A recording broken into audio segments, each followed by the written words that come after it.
What's going on, everybody? Chris from Crosshammer Films. It has been quite a while, but I'm back. Today we're going to be talking about how to be efficient when shooting short films.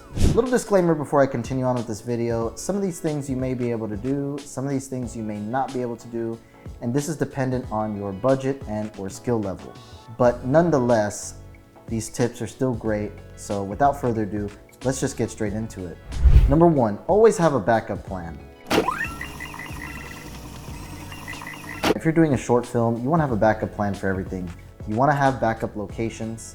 That's a huge one. I've made that mistake early on when I first started, and it literally ruined the movie.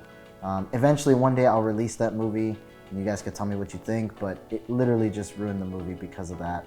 A backup plan is key to everything when it comes to being efficient. It's actually this is probably one of the best tips I could give you.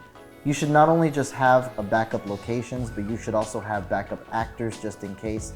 Now this more applies to if you're doing a passion project that is not budgeted or no budget short film. You know, you just got your buddies, you and your buddies, and you're coming together to make this project. Something may come up, you know, life happens. Always have a backup plan. This actually happened in the same short film that I was mentioning in the location part. So both those things happened to me where I didn't have a backup location, but I did have a backup actor, and that really helped me to at least finish the film to completion. So you always want to have backup locations, backup actors, just have a general backup plan for different situations and things. All right, for this second tip, the disclaimer does kind of apply here, but if possible, shoot multicam. At least shoot with 2 cameras. You'll get through your shooting day a lot quicker.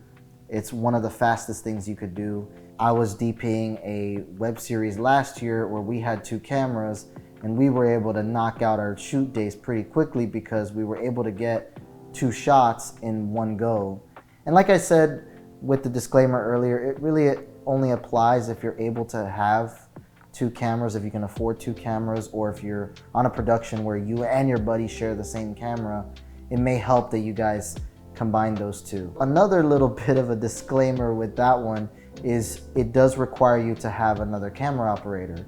So maybe you're the one on the camera, but you are going to need someone else in the other camera. Now, this could hurt you or help you depending on the person's skill level that you have on the other camera.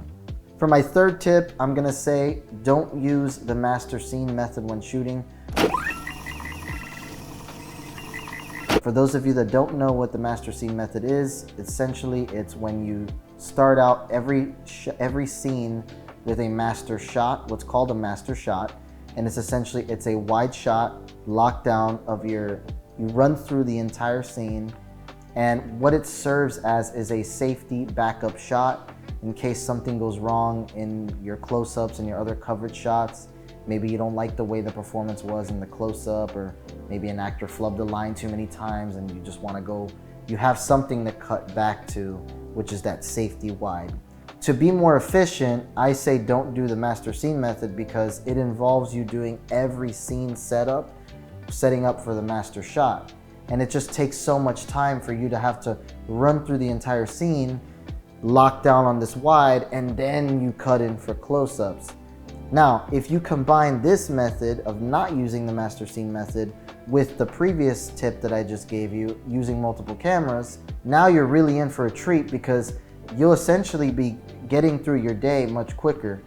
You're not using the master scene method, so if you want to get a close-up and a medium shot, you could absolutely do so. If you want to get both coverage shots of an over-the-shoulder and get it in one go, you absolutely can. And you get one more for safety, as always. That's the most important thing. You always want a safety shot just in case. Whenever possible, if you're trying to be efficient, if your goal is to be really efficient, don't use the master scene method. Now, I'm gonna be straight up honest with you guys.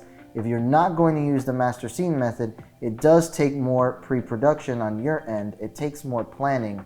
You're gonna have to make sure that whatever shots you're putting in your film are the very specific and most important shots of your film. Don't be getting random shots that don't make sense to the story just because it looks cool. Get your shots that you need to tell the story. So if you want to be efficient, It's gonna take a little bit more work on the back end to plan the specific shots that you want, so that when you get your second camera operator, you can tell them exactly what needs to be done and you're just flowing through each shoot day. Now this segues into tip number 4, which is do even more work in pre-production. Now this kind of ties into the last one. Each of these kind of tie into each other. You'll start to notice they all kind of start to overlap into different areas. And that's because if you want to be efficient, you want to be as fast as possible. Like I said, if you're not gonna do the master scene method, you want to plan more shots. You want to be more meticulous about what shots tell the story, so you can make sure you nail them and get them done as quickly as possible. If you could do a pre-light day where you come in the day before, pre-set up your lights. One thing that would really help with that as well is lighting diagrams. You want to do some lighting diagrams, get basically, and I have a video already explaining this, but you get your top-down diagram of where you want your lights to be placed. Go in on a tech rehearsal day, go ahead and pre-light the scene and get some practice shots. Go with the director if you're a DP. And if you're a director, take your DP with you so they can do this with you. And this will really help you get ideas and see how it all works practically and what's gonna be the most efficient thing possible to get your movie done quicker. So do more work on the pre-production side. This really helped me personally when I worked on this horror film last year called Ghost of Maryland. Actually, it's more of a mystery thriller, but when I worked on that shoot, I went with my buddy and friend, director Ahi Black. I went with him a couple days before to the location, and we actually got some test shots so that we could see how the final film was gonna look when we got there. So that when we got there on the day, everything was just pretty much plug and play, and it was pretty smooth each night we shot. Well, that's all I have for you guys today. These are some quick tips on how to be efficient when you're making a short film. More videos are coming soon. I will have a video coming out discussing further what the master scene method is and how it's probably one of the safest methods of filmmaking. But like I said, it is also it's a slower process and definitely one to use if you have more time. But if you don't have a lot of time and you need to be fast and efficient, then yeah, don't use the master scene method like I said. But that's all I have for you guys today. I hope you enjoyed this video. Please like, comment, and subscribe, and I'll see you guys on the next one.